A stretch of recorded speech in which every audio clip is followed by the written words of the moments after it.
Le potentiel économique, humain et stratégique de la diaspora ivoirienne constitue un levier majeur pour accompagner la transformation du pays.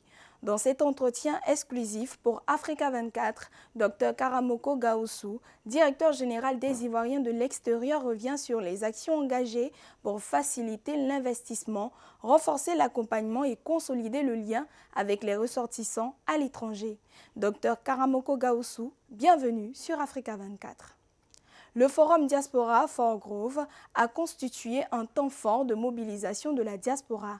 Quel bilan tirez-vous de cette rencontre? Merci beaucoup pour l'opportunité que vous me donnez pour réfléchir justement sur ce qu'on a fait pendant ces 2 jours.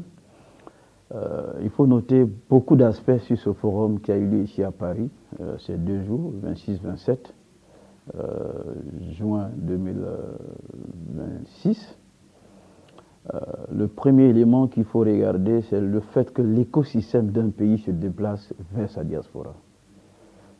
L'État de Côte d'Ivoire a énormément de dispositifs à l'endroit de sa diaspora, mais ce dispositif reste disparate, reste au sein des administrations diverses et variées, qui ne sont pas forcément dans un rapport synergique à l'endroit de la diaspora. Donc le premier facteur, ça a été de faire en sorte que tous ces dispositifs qui existent puissent, dans un élan unique, aller vers la diaspora. Donc c'est comme si, en un trait, la diaspora a l'État en face d'elle via ces différents démembrements et les différentes possibilités d'investissement qui existent. L'autre élément que ce forum a apporté, ça a été justement de mobiliser le monde bancaire, ou du moins le monde des finances. Parce que souvent on entend dire qu'on veut investir, mais qu'on ne bénéficie pas d'accompagnement financier. Et donc au-delà de l'appui administratif, formalisation des structures diasporiques, au-delà de toutes les possibilités qu'il peut y avoir dans les administrations, la question des financements reste une grosse question. Et ce forum a permis de mobiliser l'ensemble du monde financier pour appuyer justement les diasporas qui ont de vrais projets en termes d'investissement à apporter. Le troisième élément, ça a été que beaucoup de diasporas, certes, ont des projets d'investissement, mais ne sont qu'au début. Ce n'est pas encore des structures capables, de capter des financements. Donc, au-delà même des questions de banque, il y a un besoin de structuration des projets d'entreprise qu'il faut auprès des diasporas. Et l'État a donc mis en place un certain nombre de dispositifs de formalisation des entreprises, les PME, pour être plus précis, les petites et moyennes entreprises. Donc, toutes ces structures également étaient présentes pour écouter les diasporas, voir comment les aider à structurer, à monter, on va dire, des projets bancables avec des fonds de garantie disponibles à travers la SGPME. Donc ça, c'est du point de vue étatique. Mettre en place un dispositif intégré à l'endroit de sa diaspora, avec beaucoup d'offres de possibilités, à la fois en termes d'entrepreneuriat, mais aussi en termes d'insertion directe à l'emploi. Ça a été un élément important. Donc, j'allais dire, l'écosystème national va vers sa diaspora, pour un vrai dialogue avec sa diaspora. La diaspora ivoirienne représente aujourd'hui plus d'1 million de ressortissants.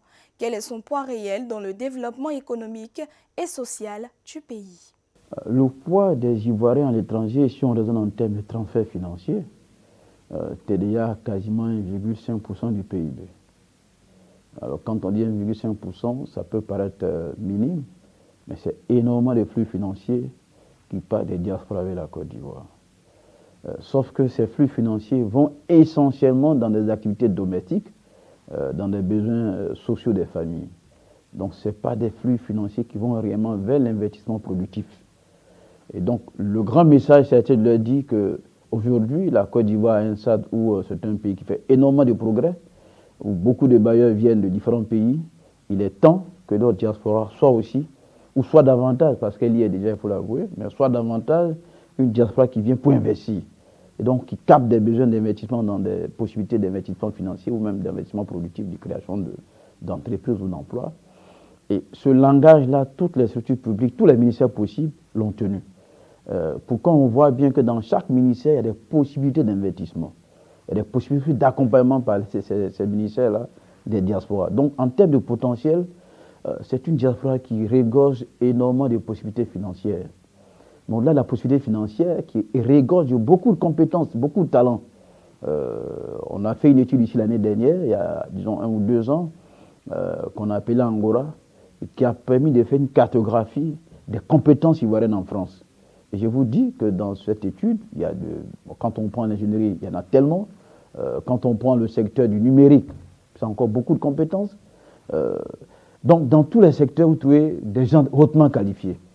Et donc, toutes ces compétences qui sont dans ces pays-là peuvent faire valoir également ces compétences auprès de leur pays d'origine. Ils peuvent rentrer pour investir, mais peuvent aussi rester sur place, mais contribuer d'une manière ou d'une autre au développement du pays en mettant leur expertise au service de leur pays d'origine, qui les a apportés à un moment donné, qui leur a permis de gagner peut-être un pays comme la France, mais pour lequel ils ont quand même un devoir de reconnaissance ou un devoir patriotique en tout cas pour contribuer au développement de ce pays-là.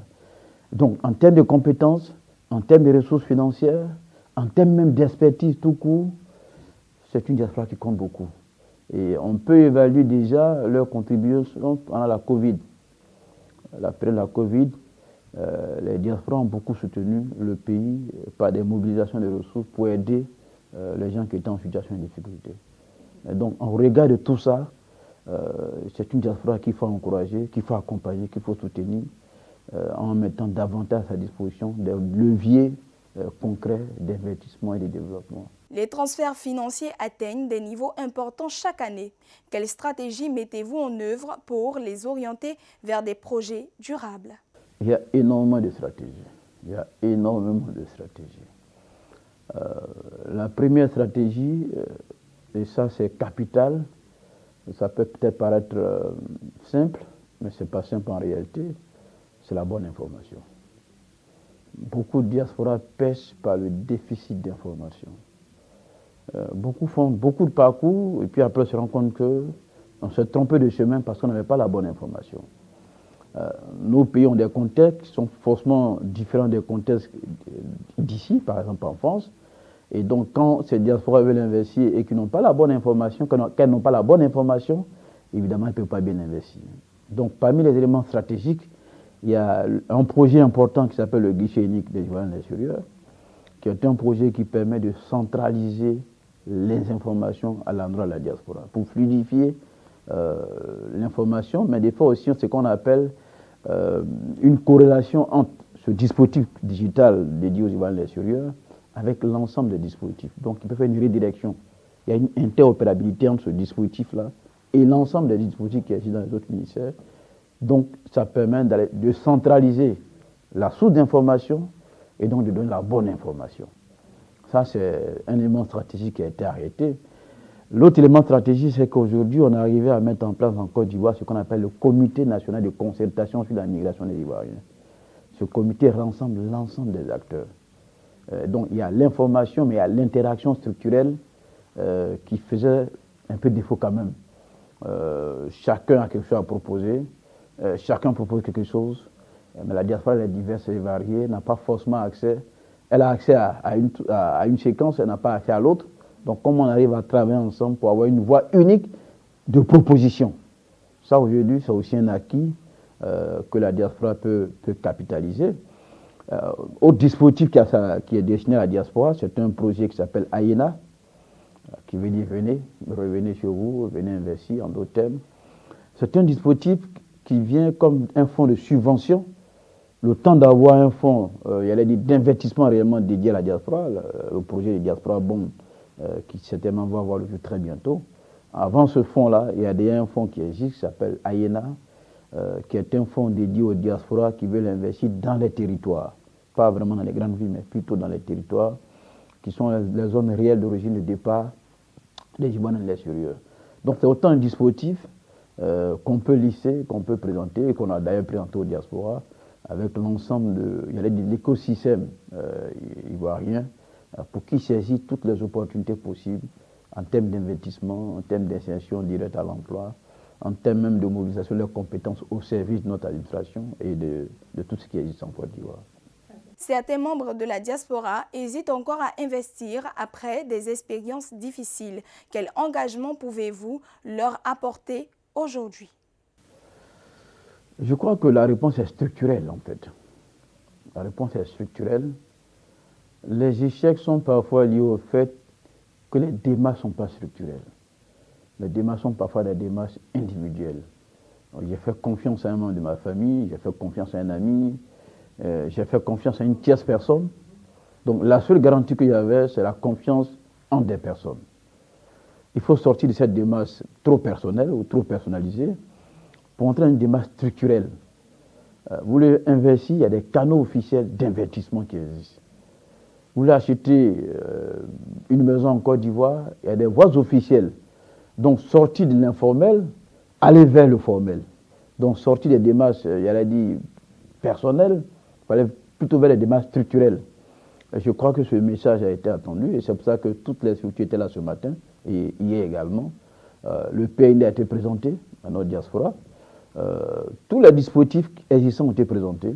Ils n'ont plus de raison de se tromper de chemin.